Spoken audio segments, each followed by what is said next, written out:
Hello, everyone.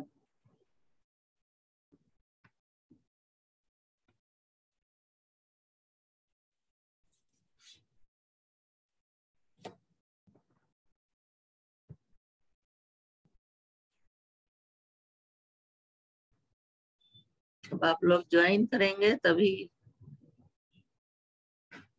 बात आगे बढ़ेगी। I am waiting.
आज की क्लास में जैसा कि तुम लोगों को शेड्यूल में बताया है, जो मैंने लिंक भेजी है उसमें, कि आज की क्लास में हम chemical reactions of sulphuric acid इस पे बात करेंगे।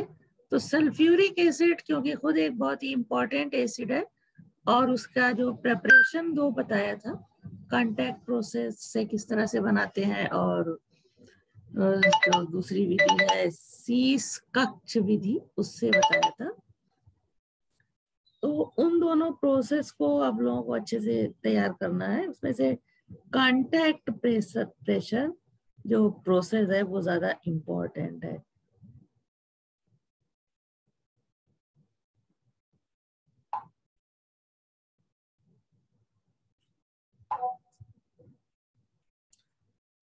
तो कांटेक्ट प्रोसेस, उल्टा सीधा बोल दिया, व्हाट्सएप पे मैसेज आ रहा था। कांटेक्ट प्रोसेस ज्यादा इम्पोर्टेंट है। शीश कक्ष जो विधि है वो भी इम्पोर्टेंट है। तो इसलिए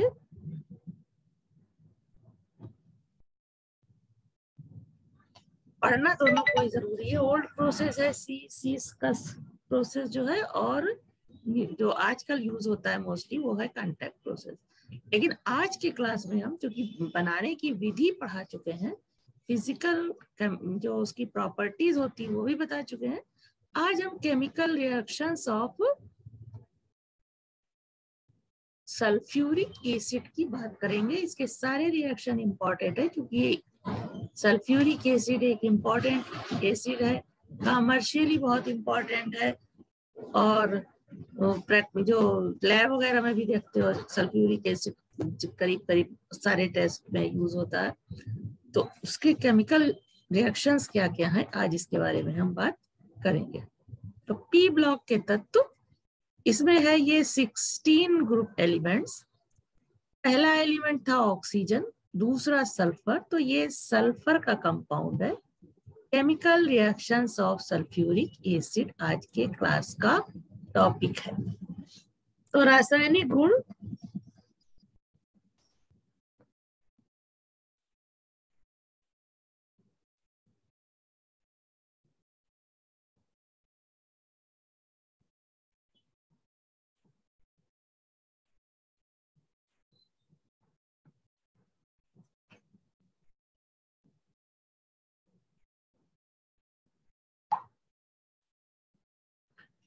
रासायनिक गुण में पहला सबसे पहली चीज होती है डिसोसिएशन, यानी अगर इसको हीट किया जाए तो क्या होगा।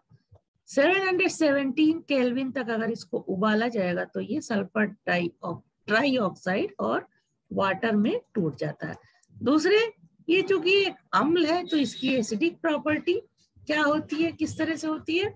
एसिडिक प्रॉपर्टी वो कंपाउंड शो करते हैं जो एक्वस सोल्यूशन उनका बनाया जाए तो उसमें हाइड्रोजन आयन देते हैं। तो सल्फ्यूरिक एसिड का जब एक्वस सॉल्यूशन बनाते हैं तो दो तरह के आयन बन जाते हैं, एक तो हाइड्रोजन आयन, दूसरा हाइड्रोजन सल्फेट आयन। तो ये दो प्रोसेस का रिएक्शन है, पहले हाइड्रोजन आयन और हाइड्रोजन सल्फेट आयन बनेगा, फिर ये भी जो हाइड्रोजन सल्फेट आयन बना है वो भी H+ और सल्फेट आयन में टूट जाता है। तो H2SO4 वाटर से रिएक्शन करके हाइड्रोनियम आयन H+ आयन यहाँ वाटर से जुड़ गया और हाइड्रोजन सल्फेट आयन बना। फिर हाइड्रोजन सल्फेट आयन फिर डिसोसिएट हो जाता है और हाइड्रोजन आयन और सल्फेट आयन। तो इस तरह से ये हाइड्रोजन आयन बहुत ज्यादा देता है, इसको कहते हैं फर्स्ट स्टेप और ये सेकंड स्टेप।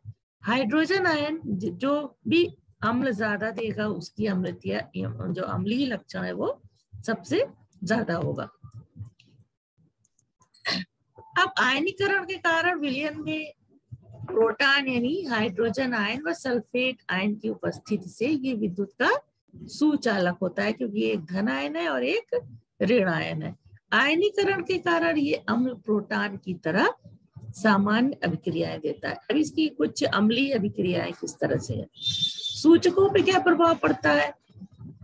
ये सूचकों यानी नीला लिटमस अगर इसमें डालेंगे तो ये उसे लाल कर देगा, जो कि अम्लीय प्रॉपर्टी यानी अम्ल जो होता है वो नीले लिटमस को लाल करता है और मेथिल ऑरेंज को भी लाल कर देता है।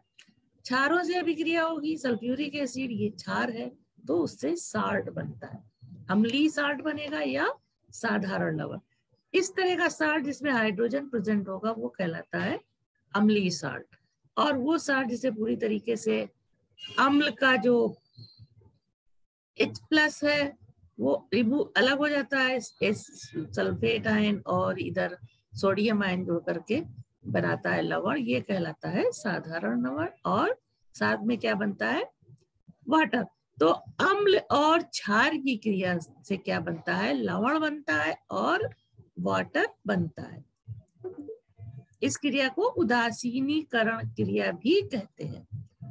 इन क्रियाओं से क्या स्पष्ट होता है कि अम्ल जो है वो डाई बेसिक है, क्योंकि इसमें हाइड्रोजन के 2 एटम है तो इसकी बेसिसिटी कितनी होगी, 2।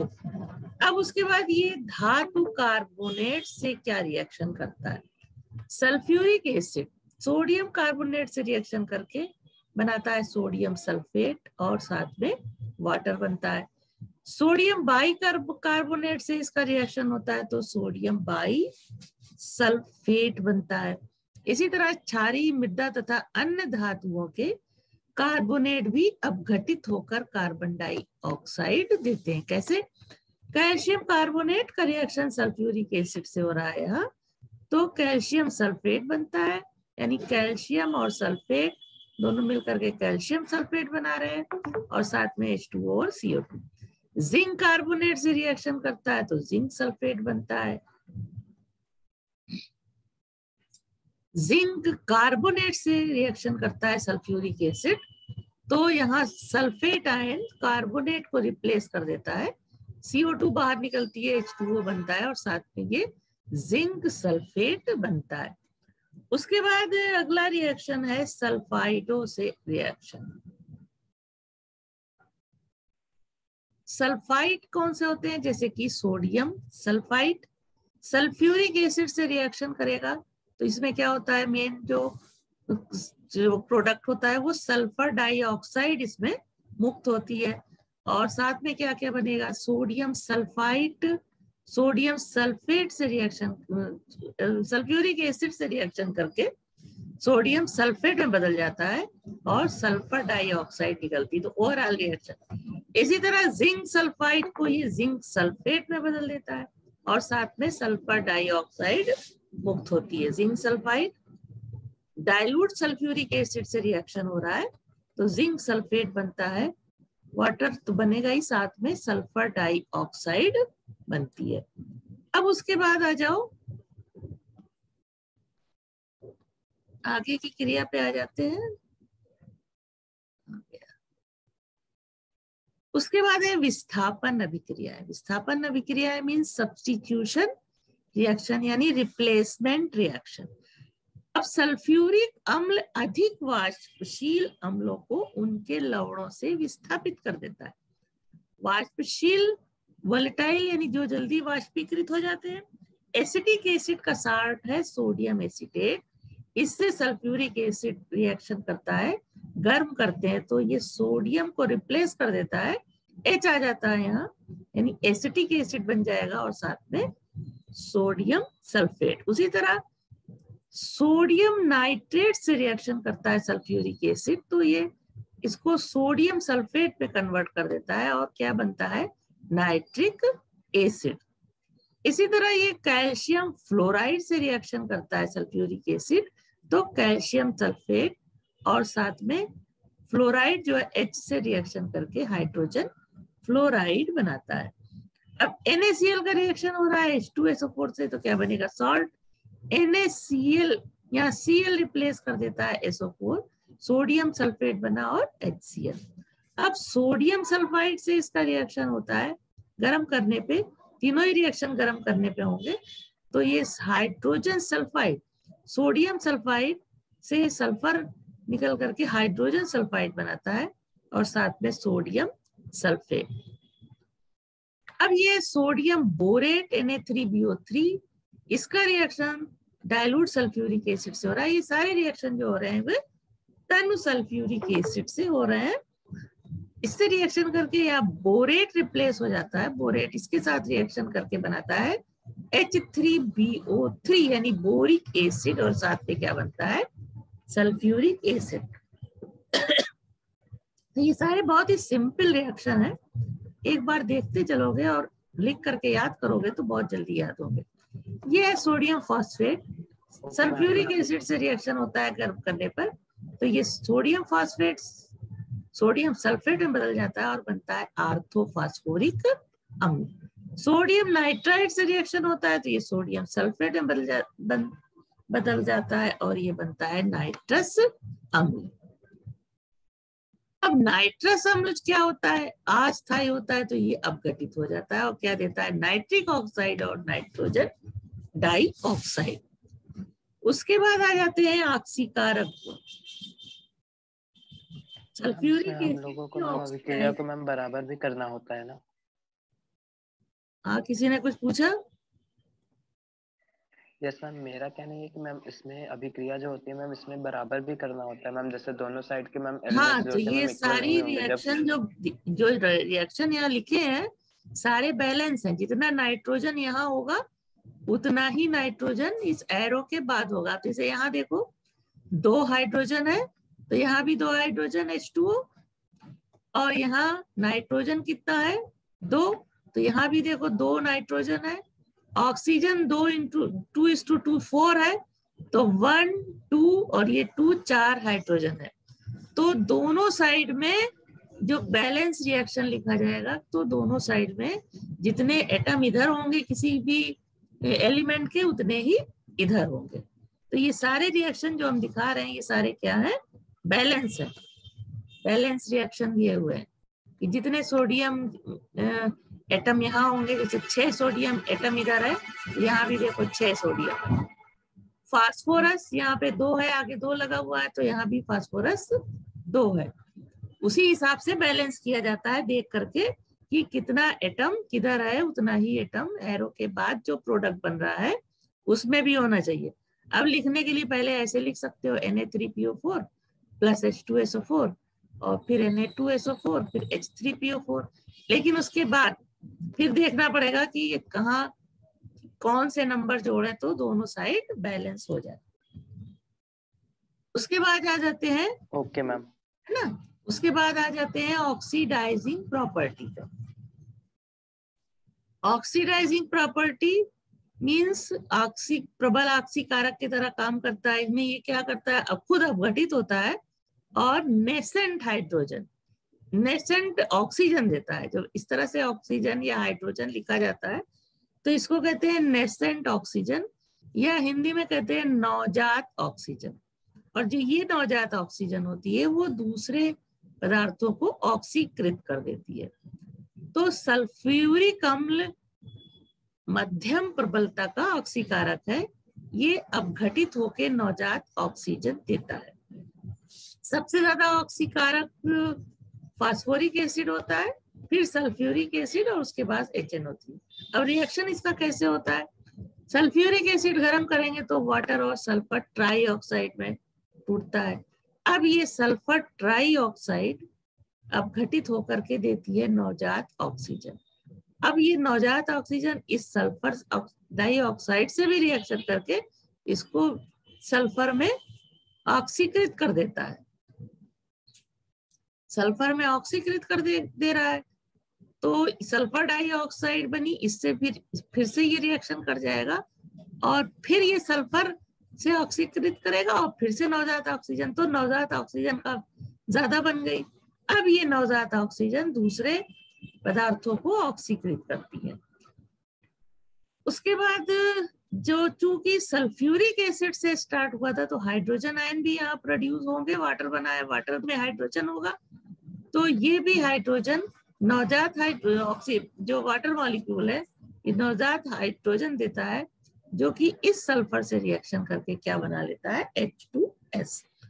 तो अब आगे का रिएक्शन देखो। अनुसल्फ्यूरिक अम्ल में ऑक्सीकारक गुण नहीं होते। क्यों नहीं होते? इलेक्ट्रॉनिक सिद्धांत के अनुसार शांत सल्फ्यूरिक अम्ल 2 इलेक्ट्रॉन ग्रहण करके सल्फर डाइऑक्साइड में अपचयित हो जाता है। अब ये इलेक्ट्रॉन अपचयन के द्वारा प्राप्त होते हैं। सांद्र सल्फ्यूरिक एसिड जो है ये प्रबल ऑक्सीकारक है, क्योंकि 2 इलेक्ट्रॉन लेके क्या बनाता है, सल्फेट आयन, वाटर और सल्फर डाइऑक्साइड। तो अब सल्फर डाइऑक्साइड क्या करेगा, नवजात ऑक्सीजन देगा। अब अम्ल पुनः सल्फर सल्फाइड अथवा हाइड्रोजन सल्फाइड में अपचयित हो जाता है।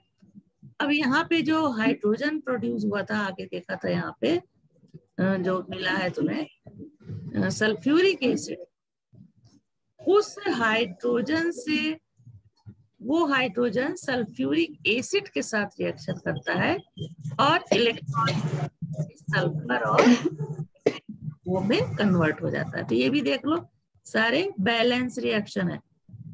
यहाँ पे 8 इलेक्ट्रॉन लिखा गया है और इधर 6H प्लस है, तो यहाँ -2 को जब कैंसिल हो जाएगा जोड़ेंगे तो ये 2 प्लस 2 माइनस बचेगा यहाँ पे, क्योंकि 6 प्लस इधर है, 8 माइनस इधर है, और फिर राइट हैंड साइड में भी इसको बैलेंस होना चाहिए, यहाँ पे 2 माइनस है।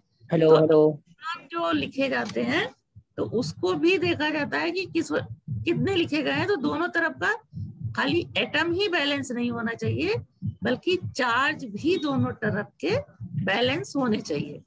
तो इसी तरह से जैसे 8 प्लस है इधर और इधर 8 इलेक्ट्रॉन, तो जब दोनों को ऐड करोगे तो ये माइनस हो जाएगा। तो इधर भी कोई चार्ज नहीं है, तो इधर भी कोई चार्ज नहीं है। अगर मान लो ये रिएक्शन ऐसे लिखा होता, 8 इलेक्ट्रॉन नहीं लिखा होता, तो ये रिएक्शन अनबैलेंस होता। अभी 8 इलेक्ट्रॉन जोड़ दिया गया तो ये 8 प्लस को दोनों प्लस माइनस बराबर हो गया, 0 इधर हो गया, 0 इधर भी कोई चार्ज नहीं है। और इस वाले में क्या था, 2 माइनस इधर मैम हाँ बोलो मैम, ये 6H प्लस ये क्या, इसको नहीं समझ में आ रहा है, ये बता दीजिए। ये हम बैलेंस करना रिएक्शन बता रहे हैं। ये 6H प्लस क्या है, हाइड्रोजन आयन देता है ये सल्फ्यूरिक एसिड। मान लो ये 2H2SO4 टूटेगा तो कितना हाइड्रोजन आयन देगा, 4H प्लस। अब यहाँ पे वो रिएक्शन नहीं दिया है, लेकिन ये हाइड्रोजन आयन कहाँ से मिल रहा है, सल्फ्यूरिक एसिड से। तो ये रिएक्शन बैलेंस करके दिखाया है कि जब 6 हाइड्रोजन आयन सल्फ्यूरिक एसिड से रिएक्शन करेंगे तो ये सल्फर में और H2O में अपचयित हो जाएगा। तो इसका हम बैलेंस बता रहे हैं कि बैलेंस करने के लिए ये 6 इलेक्ट्रॉन यहाँ पे दिखाए गए हैं, क्योंकि यहाँ पे कोई चार्ज नहीं है, सल्फर सॉलिड है, 4H2O है और 6H प्लस है यहाँ। तो अब इसको बराबर करने के लिए 6 इलेक्ट्रॉन जोड़ करके दिखाए गए हैं, तो जिससे दोनों तरफ का रिएक्शन बैलेंस हो गया। इन रिएक्शंस को हम फिर से ला रहे हैं सामने, उसको देखो। ऑक्सीडाइजिंग प्रॉपर्टी देखो क्या दिया है इसमें, गर्म सांद्र सल्फ्यूरिक अम्ल एक मध्यम प्रबलता का ऑक्सीकारक है, क्योंकि ये अपघटित होकर नवजात ऑक्सीजन देता है इसका आपसी कारक गुण फास्फोरिक एसिड से कम होता है और HNO3 से ज्यादा होता है। इन दोनों के बीच का यही मतलब हुआ। अब सांद्र सल्फ्यूरिक एसिड को गर्म किया तो ये H2O और सल्फाइड ट्राइसल्फाइड बना रहा है। अब ये सल्फर ट्राइऑक्साइड और आगे रिएक्शन करके SO2 बनाती है और नवजात ऑक्सीजन देती है। सल्फर डाइऑक्साइड भी जब गर्म चूंकि लगातार किया जा रहा है तो ये सल्फर में अपचयित हो जाती है और नवजात ऑक्सीजन देती है। अंत में सल्फर, यहाँ जो सल्फर मिली है वो हाइड्रोजन सल्फाइड में परिवर्तित हो जाती है। कैसे? यहाँ पे H+ आया है, हाइड्रोजन आयन जो है वो सल्फर से हाइड्रोजन सल्फाइड बनाएगा। अब आगे क्या है? तनु सल्फ्यूरिक अम्ल में आपसी कारक गुण नहीं होते हैं। इलेक्ट्रॉनिक सिद्धांत के अनुसार सांद्र सल्फ्यूरिक अम्ल 2 इलेक्ट्रॉन ग्रहण करके सल्फर डाइऑक्साइड में अपचयित हो जाता है और इलेक्ट्रॉन अपचायक के द्वारा प्राप्त होते हैं। जिस चीज का अपचयन हो रहा है उससे ये इलेक्ट्रॉन मिलते हैं और ये सल्फ्यूरिक एसिड उसको ग्रहण करता है और क्या बनाता है? सल्फेट आयन, H2O और SO2।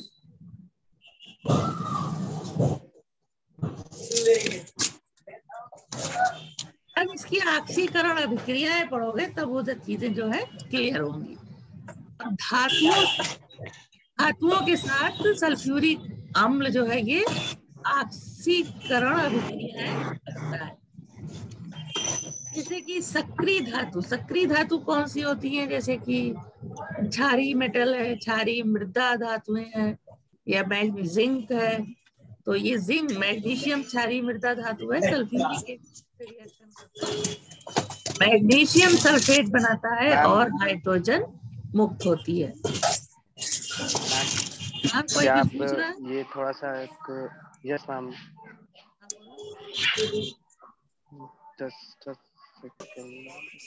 थोड़ा सा मैम, ये जो मैम यहाँ पे रिएक्शन हुई है मैम, इस रिएक्शन का मैम थोड़ा बता देंगे क्या मैम? इस रिएक्शन कौन सा रिएक्शन जो हम बता रहे हैं कि कोई और रिएक्शन है? नो मैम, ये मैम पहले मैम जब ऑनलाइन क्लास चलती थी ना मैम तब सीखे थे, तो हम ये जो रिएक्शन मैम ये नहीं समझ आ रही थी। ऐसा करना ना, इसको तुम व्हाट्सएप पे भेज देना तभी तो देख के बताएंगे। ओके मैम, ऐसे नहीं दिखाई देगा ना हमें, तो इसको व्हाट्सएप पे भेज देना तो हम इसे शेयर करके बता देंगे, है ना? Okay ma'am, thank you ma'am. हाँ, तो ये वाले रिएक्शन समझ में आ रहे हैं? Yes ma'am. सल्फ्यूरिक अम्ल की धातुओं से क्रिया के रिएक्शन है। मैग्नीशियम से रिएक्शन करके मैग्नीशियम सल्फेट बना रहा है। सारे रिएक्शन देखना, बैलेंस सब रिएक्शन लिखे हैं। जिंक सल्फ्यूरिक एसिड से रिएक्शन करके जिंक सल्फेट और H2O, सब में हाइड्रोजन लिबरेट होगी। एल्युमिनियम से रिएक्शन होगा तो एल्युमिनियम सल्फेट बनता है और हाइड्रोजन लिबरेट होती है। उसी तरह सोडियम से रिएक्शन, तो ये सारी कौन सी हैं? सक्रिय धातुएं, तेजी से रिएक्शन करने वाली जितनी भी धातुएं हैं वो सल्फ्यूरिक अम्ल से रिएक्शन करके क्या करती हैं? हाइड्रोजन लिबरेट करती हैं। अब है कम सक्रिय धातुओं से क्रिया। कम सक्रिय धातुओं में कौन सी होती है? ये देखो, कम सक्रिय धातुओं में जैसे copper, silver, mercury, lead, zinc सक्रिय भी है लेकिन कम सक्रिय भी है। एल्युमिनियम, जिंक, ये सब क्या है? बीच की धातु है। तो इनसे रिएक्शन होगा तो क्या होगा? सल्फ्यूरिक एसिड का जब रिएक्शन होता है कॉपर से तो ओवरऑल रिएक्शन ये है, सल्फ्यूरिक एसिड कॉपर के साथ गर्म करते हैं तो कॉपर सल्फेट बनाता है, H2O और सल्फर डाइऑक्साइड। लेकिन इसकी मैकेनिज्म क्या है? सल्फ्यूरिक एसिड पहले कॉपर से रिएक्शन करता है और कॉपर सल्फेट बनाता है, और ये क्या है जो इस तरह से ब्रैकेट में लिखा जाता है, इसको कहते हैं नवजात हाइड्रोजन। नवजात हाइड्रोजन फिर से सल्फ्यूरिक अम्ल से रिएक्शन करती है और H2O बनता है और सल्फर डाइऑक्साइड। तो ये रिएक्शन 2 स्टेप में होता है। वो धातुएं क्या थी जो पहले बताया, वो सक्रिय धातुएं थी और तेजी से रिएक्शन हो गया इनका, ठीक है। लेकिन ये कम सक्रिय धातु में इनका धीरे धीरे रिएक्शन होता है। तो फर्स्ट स्टेप में ये रिएक्शन हुआ, नवजात हाइड्रोजन मिली, फिर इसी से जो हाइड्रोजन मिली उसने सल्फ्यूरिक अम्ल से रिएक्शन किया और वाटर और सल्फर डाइऑक्साइड बनाया। ओवरऑल रिएक्शन इस तरह से लिखा जाता है।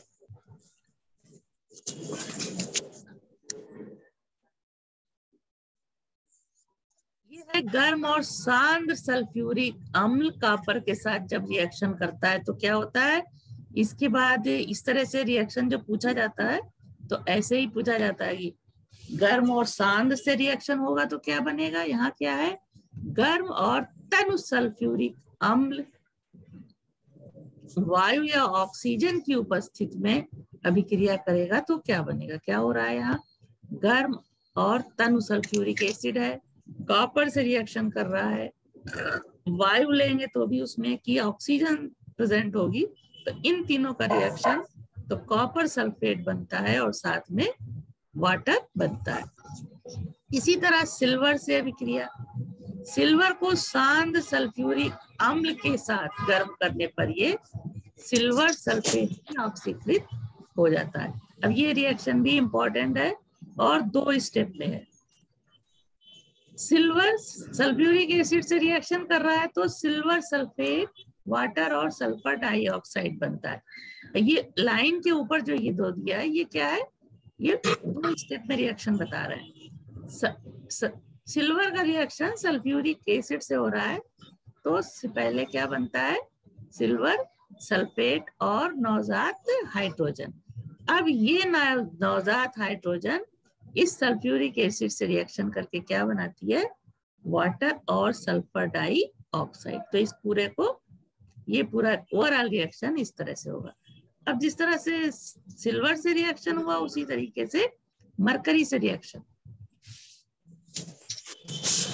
मरकरी को सांद्र सल्फ्यूरिक अम्ल के साथ गर्म करने पे सल्फर डाइऑक्साइड तथा मर्क्यूरिक सल्फेट बनता है। अब ये 2 स्टेप रिएक्शन, मरकरी पहले सल्फ्यूरिक अम्ल से रिएक्शन करेगी तो HgSO4 और नवजात हाइड्रोजन देगी। अब ये नवजात हाइड्रोजन इस सल्फ्यूरिक एसिड से रिएक्शन करके क्या बनाता है, वाटर और सल्फर डाइऑक्साइड। तो पूरा रिएक्शन ये हो जाएगा, ठीक है। इसी तरह लेड से अभिक्रिया, इंपॉर्टेंट रिएक्शन है सारे ये जो एग्जाम में आते हैं। लेड का रिएक्शन सल्फ्यूरिक एसिड से होता है, गर्म और सांद्र सल्फ्यूरिक एसिड। रिएक्शन में सब लिखा है, सांद्र तो क्या बनता है, लेड सल्फेट वाटर और सल्फर डाइऑक्साइड। तो इन सारे रिएक्शन में जो मेटल से अभिक्रिया हो रही है क्या बन रहा है, sulphur dioxide. First step reaction lead sulphuric acid से रिएक्शन करके क्या बना रहा है, लेड सल्फेट और नवजात हाइड्रोजन देता है। तो फर्स्ट स्टेप में लेड सल्फेट तो बन गया लेकिन सल्फर डाइऑक्साइड बनना बाकी है। अब ये नवजात हाइड्रोजन सल्फ्यूरिक एसिड से रिएक्शन करेगी तो क्या बनाएगी, वाटर और सल्फर डाइऑक्साइड। उसके बाद ये जिंक से रिएक्शन है। ये सारे रिएक्शन जो चल रहे हैं ना ये सब इंपॉर्टेंट है। जिंक ये भी यहाँ 2 स्टेप में होगा, सांद्र सल्फ्यूरिक अम्ल है और साथ में गर्म भी है। तो जिंक से रिएक्शन हो रहा है तो जिंक क्या बनाएगा, पहले सल्फ्यूरिक अम्ल के साथ जिंक सल्फेट और नवजात हाइड्रोजन दिया। अब इन दोनों का रिएक्शन होगा तो क्या बनेगा, सल्फर डाइऑक्साइड और वाटर।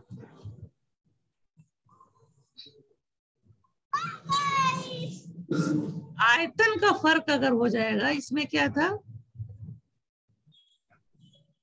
इसमें कोई आयतन का रिएक्शन नहीं है, ये सिर्फ जिंक और सांद्र और गर्म सल्फ्यूरिक एसिड के साथ रिएक्शन। अगला रिएक्शन है, अगर 4 आयतन सांद्र अम्ल और 1 आयतन जल का निर्माण, क्या, परंतु 4 आयतन सांद्र अम्ल और 1 आयतन जल का मिश्रण, पता नहीं क्या है, जिंक जब जिंक को हम ज्यादा मात्रा में लेंगे और सांद्र सल्फ्यूरिक एसिड ले रहे हैं, गर्म नहीं कर रहे हैं, तो क्या क्या बन रहा है? H2S बनता है, जिंक सल्फेट बनता है और वाटर बनता है। उसके बाद जो अगली अभिक्रिया आ रही है, ये भी इंपॉर्टेंट है, एल्युमिनियम अभिक्रिया। उन दोनों का कनेक्शन कट हो गया क्या?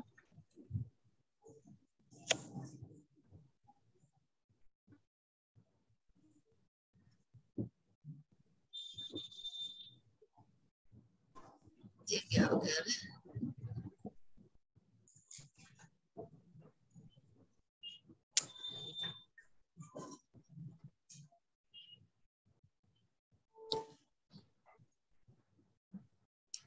दो मिनट बेटा, थोड़ा सा।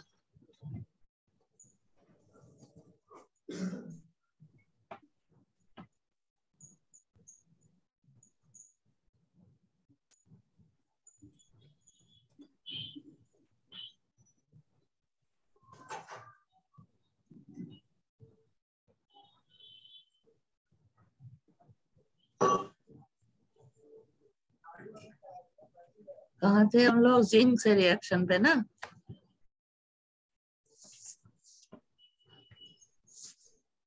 जिंक के बाद अगला रिएक्शन था अभिक्रिया, किससे? एल्युमिनियम से अभिक्रिया।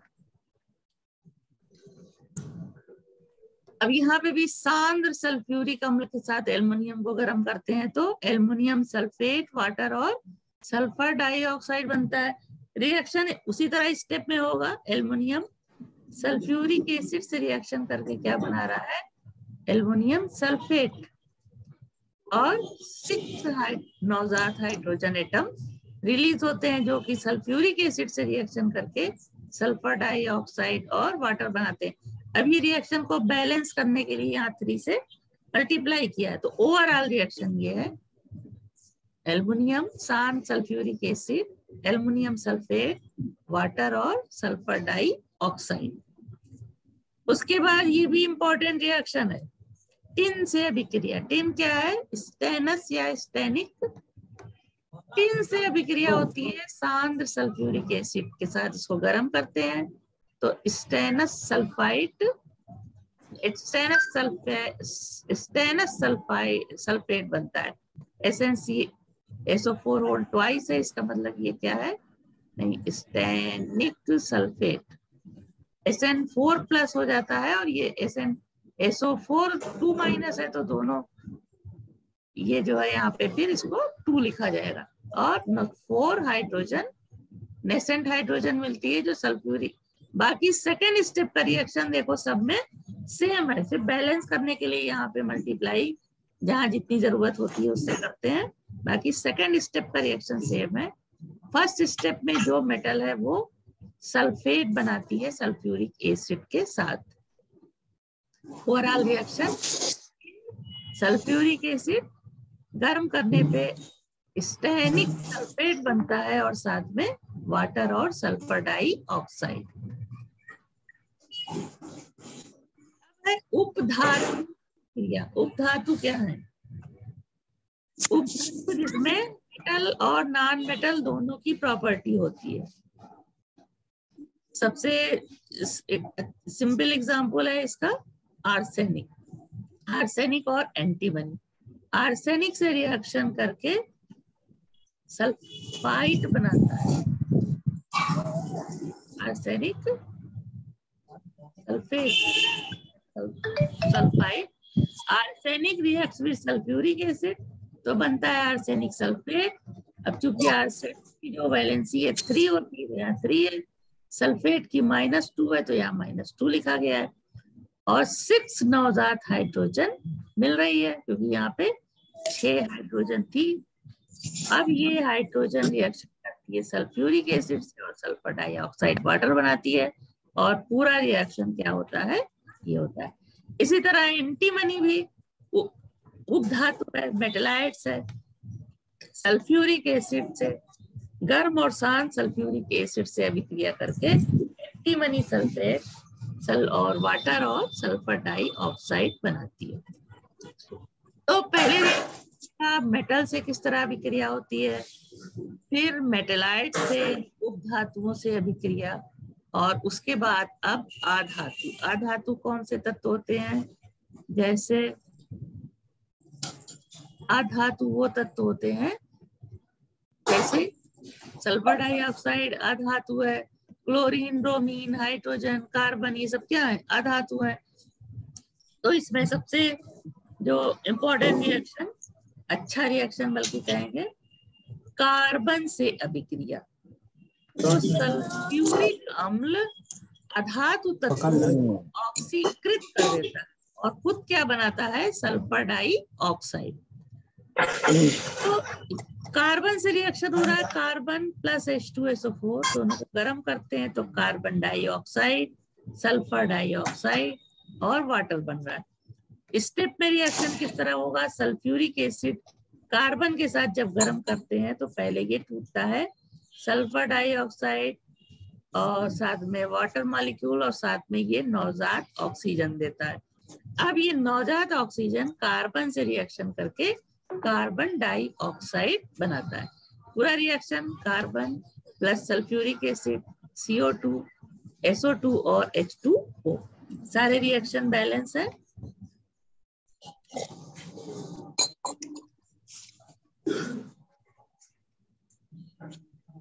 उसके बाद सल्फर क्या है? आधातु है। सल्फर से रिएक्शन करके सल्फर डाइऑक्साइड में सल्फर को ऑक्सीकृत कर देता है। ये सल्फर है, सल्फ्यूरिक एसिड से रिएक्शन हुआ तो ये सल्फर इसकी ऑक्सीजन से रिएक्शन करके सल्फर डाइऑक्साइड बनाती है और साथ में वाटर। इसी तरह फास्फोरस क्या है? आधातु है, इंपॉर्टेंट रिएक्शन है दोनों। 3 स्टेप पे रिएक्शन हो रहा है। सल्फ्यूरिक एसिड पहले क्या देता है? H2O, सल्फर डाइऑक्साइड और नवजात ऑक्सीजन। यू इंटू 10 इसलिए लिखा गया है कि इसको बैलेंस करने के लिए। फिर अब ये फास्फोरस P4 होता है, फास्फोरस का जो अणु सूत्र होता है, नवजात ऑक्सीजन से रिएक्शन करता है तो फास्फोरस पेंटाऑक्साइड बनाता है। इसको हम C4H10, P4H10 या P2O5 लिखते हैं। तो यहाँ बैलेंस करने के लिए ऐसे लिखा है। अब इसका रिएक्शन वाटर से हो रहा है। कहाँ बना था वाटर? ये फर्स्ट स्टेप में। और आर्थोफास्फोरिक अम्ल कहते हैं H3PO4 को। ओवरऑल रिएक्शन फास्फोरस सांद्र सल्फ्यूरिक एसिड गर्म किया तो यह आर्थोफास्फोरिक एसिड बना, यानी फास्फोरस को ऑक्सीकृत कर दिया फास्फोरिक एसिड में, H2O बना और सल्फर डाइऑक्साइड। अब यौगिकों से क्रिया, reaction with compounds, different compound से किस तरह से रिएक्शन करता है? पोटेशियम ब्रोमाइड से क्रिया। अब इसमें ऊपर जो लिखा है इसको पढ़ सकते हो, जो भी लिखा है रुका हुआ है। यहाँ पोटेशियम ब्रोमाइड से क्रिया हो रही है।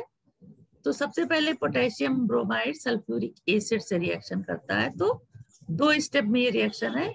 पोटेशियम हाइड्रोजन सल्फेट बन रहा है और साथ में इसका एक HBr लेकर के HBr बना रहा है। अब ये HBr जो बना ये फिर सल्फ्यूरिक एसिड से रिएक्शन करता है और क्या बनाता है? वाटर, सल्फर डाइऑक्साइड और ब्रोमीन गैस निकलती है। पूरा रिएक्शन किस तरह से लिखोगे? 2 kBr से रिएक्शन किया तो potassium hydrogen sulphate, sulphur dioxide, H2O और Br2 बनता है।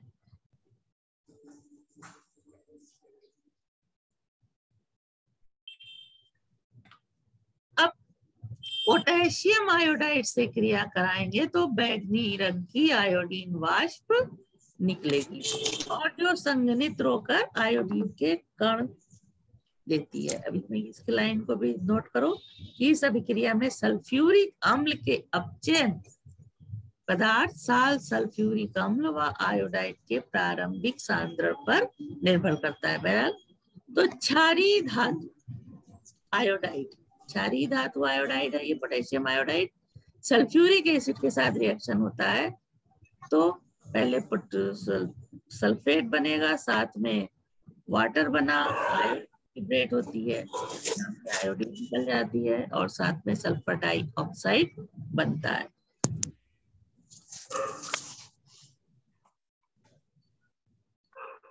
तो अलग अलग तरह से रिएक्शन जो है लिखा जा सकता है।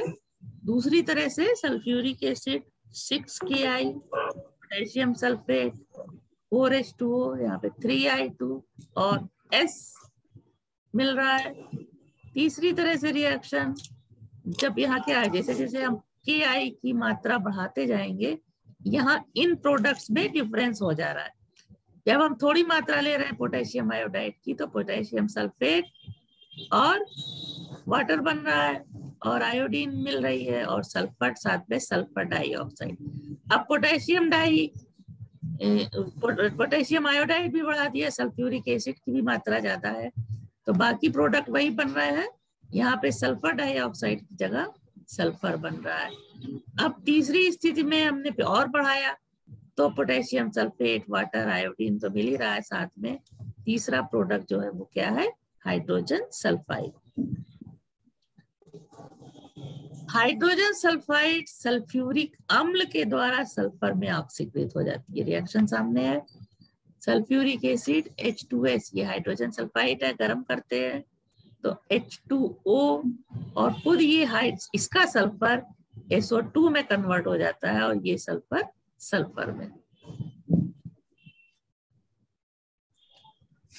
H2S का सल्फर ऑक्सीकृत इस तरह से हो जाता है सल्फर में, और ये जो सल्फ्यूरिक एसिड का सल्फर है वो सल्फर डाइऑक्साइड बनाता है। तो overall reaction sulphuric acid hydrogen sulphide से रिएक्शन करके वाटर, सल्फर डाइऑक्साइड और सल्फर बनाता है। उसके अलावा कार्बनिक यौगिकों से जब रिएक्शन होता है सल्फ्यूरिक एसिड का, जैसे कि ये नेप्थलीन है C10H8, ये कार्बनिक यौगिक है। सल्फ्यूरिक एसिड के साथ इसको गर्म करते हैं तो थैलिक एसिड बनता है और साथ में सल्फर डाइऑक्साइड और कार्बन डाइऑक्साइड। अब है डिहाइड्रेटिंग प्रॉपर्टी। डिहाइड्रेटिंग मतलब समझते हो कि वाटर का बाहर निकलना, उसको जैसे किसी की उल्टी वगैरह, दस्त वगैरह होती है तो कहा जाता है उसको डिहाइड्रेशन हो गया, मींस पानी निकल गया बॉडी से। उसी तरह यहाँ है, किसी मॉलिक्यूल से पानी का, किसी कंपाउंड से वाटर का मॉलिक्यूल निकाल दिया जाएगा तो कहा जाएगा कि इसका डिहाइड्रेशन हो गया या निर्जलीकरण हो गया। तो एथिल अल्कोहल को सल्फ्यूरिक एसिड जो है ये एथिलीन में निर्जलीकृत कर देता है, यानी वाटर निकाल देता है। सल्फ्यूरिक एसिड रिएक्शन होता है एथिल अल्कोहल से, 443 तक गर्म करेंगे तो एथिलीन बनती है। तो यहाँ पे सल्फ्यूरिक एसिड डिहाइड्रेशन का काम कर रहा है, ये पूरा पूरा अलग हो जाता है और साथ में वाटर मॉलिक्यूल कहाँ से निकाल देता है, इसमें से H, एक H ये वाला ले लेता है, H2 और O निकल गया तो क्या बचा, C2H4, जिसको कि एथिलीन कहते हैं। इसी तरह ऑक्जेलिक अम्ल को CO और CO2 में विभक्त कर देता है। ऑक्जेलिक एसिड तो ये CO2 ये निकाल देता है, तो एक CO बना और दूसरा CO2 बचा, क्या H2, H इसका बचा और ये 2 H2 हो गया, एक इसका हो गया, तो ये CO में कन्वर्ट हो गया, ये CO2 में, CO प्लस CO2 और बचा क्या, H2O निकाल दिया, डिहाइड्रेशन हो गया और सल्फ्यूरिक एसिड वैसा का वैसा ही बाहर हो गया। इसी तरह इस सारे रिएक्शन इंपॉर्टेंट है। एथिल अल्कोहल का निर्जलीकरण ये ऑर्गेनिक केमिस्ट्री के लिए इंपॉर्टेंट है और इनऑर्गेनिक के लिए भी। उसके बाद ऑक्जेलिक एसिड का रिएक्शन, इस तरह से इसमें से कार्बन मोनोऑक्साइड और कार्बन डाइऑक्साइड और साथ में जल बाहर कर एकदम तोड़ दिया। उसके बाद फॉर्मिक एसिड के साथ गर्म करने पर ये भी निर्जलीकृत हो जाता है। CO निकल गया, कार्बन मोनोऑक्साइड बना, दो H हो गया और एक हो H2 और साथ में सल्फ्यूरिक एसिड अपना काम करके सीधे वापस आ गया। उसके बाद ये क्या पढ़ा लिखा है, पढ़ो इसको। कागज तथा लकड़ी जो मुख्यतः सेलुलोज है, बायोलॉजी वाले सब जानते हैं, मैथ वालों को भी जानना चाहिए कि कागज और लकड़ी क्या है, सेलुलोज यानी कार्बोहाइड्रेट। सल्फ्यूरिक अम्ल से अभिक्रिया करके ये काले पड़ जाते हैं। लकड़ी पे या कागज पे सल्फ्यूरिक एसिड डालोगे तो जल के वो काला पड़ जाएगा, क्योंकि जल निकल जाने से केवल कार्बन शेष रह जाता है। इसी तरह गन्ने की शक्कर चीनी में डाल दो सल्फ्यूरिक एसिड, तो उसका भी वही हाल होगा। चमड़े आदि से भी रिएक्शन करा दो, उसका भी वही हाल होगा। तो रिएक्शन कैसे होगा? स्टार्च, स्टार्च क्या है? कार्बोहाइड्रेट। इसमें सल्फ्यूरिक एसिड डालेंगे तो सारा वाटर निकल गया, क्या बचा? कार्बन, तो काला पड़ जाएगा ये। इसी तरह शक्कर C12H22 O11 सूत्र होता है इसका, शुगर का। सल्फ्यूरिक एसिड इसमें डाल दो सांझ तो जला देगा इसको, सिर्फ कार्बन बचेगा, सारा पानी निकाल देगा, पानी को निकाल क्या देगा? जला देगा। ठीक है। अब इसका कुछ उपयोग है, इसके बारे में क्या बता रहा है इसको पढ़ो, नोट करो। इस प्रकार सांद्र सल्फ्यूरिक अम्ल की उपस्थिति में गन्ने की शक्कर झुलसने के कारण काली पड़ जाती है ना। अनमोनोसैक्राइड, डाइसैक्राइड, पॉलीसैक्राइड भी जल निकल जाने के कारण सुक्रोज की भांति व्यवहार करते हैं। सांद्र सल्फ्यूरिक अम्ल के निर्जलीकारक गुण के कारण ये उन गैसों को शुष्क करने के लिए प्रयुक्त किया जाता है जो इस अम्ल के साथ अभिक्रिया नहीं करते। उसके अलावा इनका कहाँ कहाँ उपयोग है?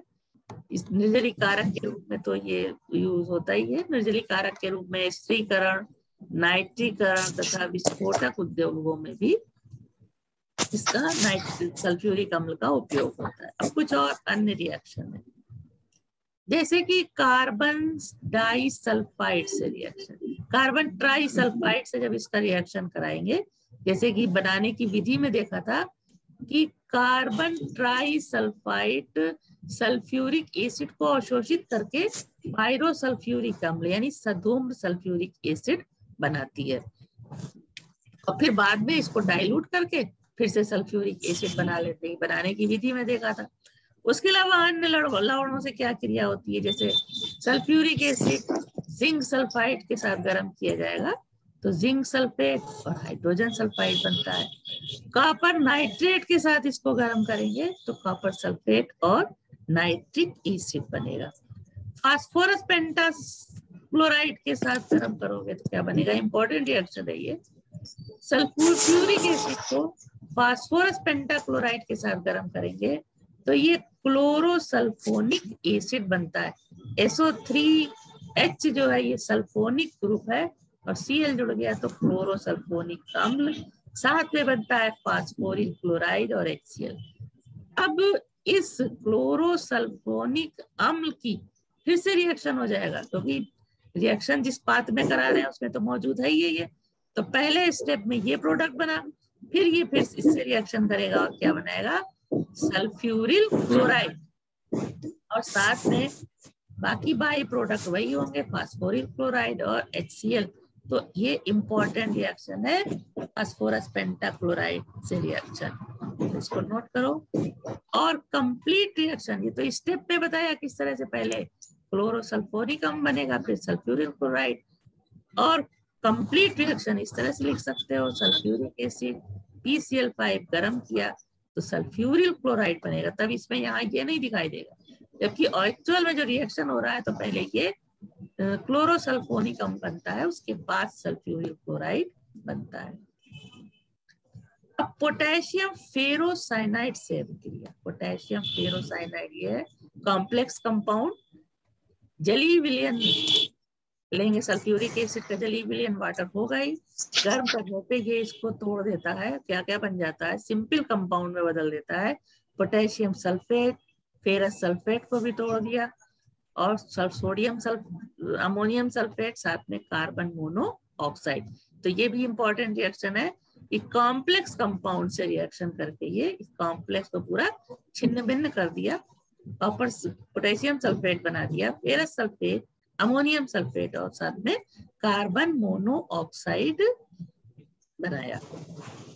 ये अभिक्रिया प्रयोगशाला में कार्बन मोनोऑक्साइड गैस बनाने के लिए प्रयोग की जा सकती है। कभी बनाना हो कहीं पे लैब में तो इन दोनों सल्फ्यूरिक एसिड से पोटेशियम फेरोसाइनाइड का रिएक्शन कराओगे तो ये सारी चीजें तो विलियन में रहेंगी, जो गैस निकलेगी वो कौन सी होगी? Carbon monoxide. अब उसके बाद पोटेशियम क्लोरेट से रिएक्शन, पोटेशियम क्लोरेट के साथ ये पोटेशियम क्लोरेट गर्म करते हैं तो ये सल्फेट बनाएगा, सोडियम सल्फेट, साथ में पोटेशियम परक्लोरेट, और ये बनेगा क्लोरीन डाइऑक्साइड, यानी क्लोरीन का ऑक्सीजन कंपाउंड बनता है और साथ में वाटर।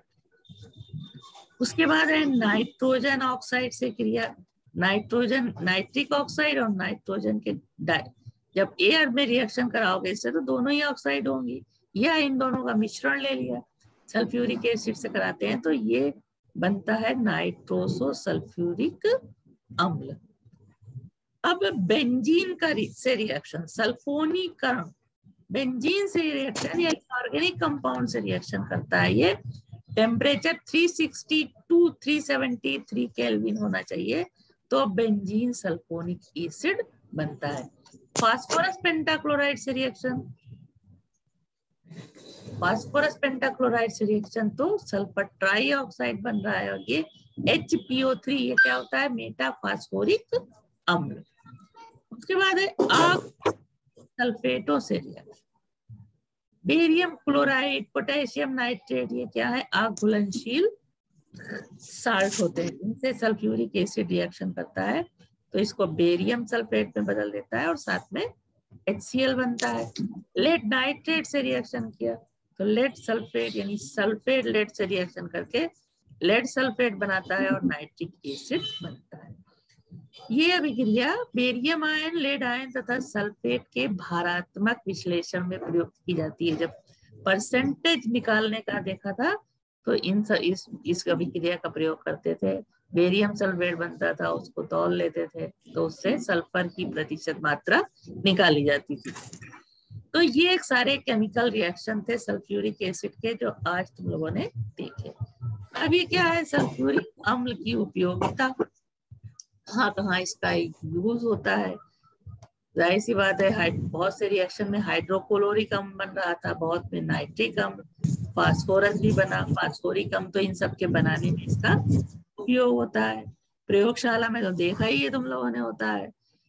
कपड़े, कागज, रंग और चमड़ा उद्योग में होता है। उसके अलावा विस्फोटक बनाने में ये सारे उपयोग भी हैं। अमोनियम सल्फेट, कैल्शियम सुपरफॉस्फेट बनाने में होता है। सेलों में होता है, सेलों में एसिड होता है, जितने भी सेल बनते हैं। शुष्क तथा जल रहित पदार्थ, क्योंकि ये डिहाइड्रेशन करता है तो पदार्थों को शुष्क और जल रहित करने में किया जाता है। ऑक्सीकारक के रूप में करते हैं इसका उपयोग। कार्बनिक यौगिकों के संश्लेषण और सल्फोनीकरण में। नाइट्रिक कारी मिश्रण, नाइट्रेशन रिएक्शन जो होता है ऑर्गेनिक कंपाउंड्स का, वो सल्फ्यूरिक एसिड की प्रेजेंस में होता है। उसके अलावा औषधियां बनाने और कीटनाशक के रूप में होता है, पेंट वर्णक बनाने में, और पेट्रोलियम के शोधन तथा नाइट्रोसेलुलोज बनाने में। अब उसके बाद केमिकल बॉन्डिंग में सल्फ्यूरिक एसिड की संरचना पढ़ चुके हो। संरचना इसकी इस तरह से होती है। सल्फर, सल्फेट आयन हाइड्रोजन के साथ इस तरह से जुड़ा होता है, ये सल्फेट है। सल्फर 4 ऑक्सीजन के साथ इस तरह से बंध बनाता है। 2 के साथ क्या होता है? ये जो सहसंयोजक बंध बना रहा है 2 ऑक्सीजन के साथ, 1 इलेक्ट्रॉन सल्फर का, 1 इलेक्ट्रॉन ऑक्सीजन का। इसी तरह इधर, लेकिन यहाँ क्या है? यहाँ ये उप सहसंयोजक बंध ऑक्सीजन सल्फर के साथ बना रहा है। सल्फर और ऑक्सीजन के बीच यहाँ पे उप सहसंयोजक बन रहे हैं। कैसे? ये अपने सल्फर अपने 2 इलेक्ट्रॉन, क्योंकि ऑक्सीजन के पास 6 इलेक्ट्रॉन है यहाँ भी, तो 2-2 इलेक्ट्रॉन दे के उसके साथ शेयर कर रहा है। ये कौन सा बॉन्ड होता है? कोऑर्डिनेट बॉन्ड या उपसहसंयोजक बंध। तो 2 सहसंयोजक बंध और 2 उपसहसंयोजक बंध। अब ये ऑक्सीजन जो सल्फेट आयन की ऑक्सीजन है, उसकी एक ऑक्सीजन हाइड्रोजन के साथ सहसंयोजक बंध बनाती है। तो इसका शॉर्ट में तरह से लिख सकते हो। डिटेल में इसका स्ट्रक्चर इस तरह से। सल्फ्यूरिक एसिड का इलेक्ट्रॉनिक बिंदु सूत्र पूछा जाता है तो इसमें तुम्हारा आराम से ये सामने दिखाई दे रहा है, क्लियर है। इस तरह से भी लिखोगे तो भी क्लियर है कि ये सहसंयोजक बंध है, ये उपसह संयोजक बंध है, और इन दोनों ऑक्सीजन से एक एक हाइड्रोजन कौन सा बंध बना रहा है, सहसंयोजक बंध। सारी स्ट्रक्चर मैंने दिखा करी है इसका। अब इसका 3 डायमेंशनल स्ट्रक्चर कहाँ से, आणविक कक्षक संरचना के हिसाब से इसकी संरचना इस तरह होती है। इसमें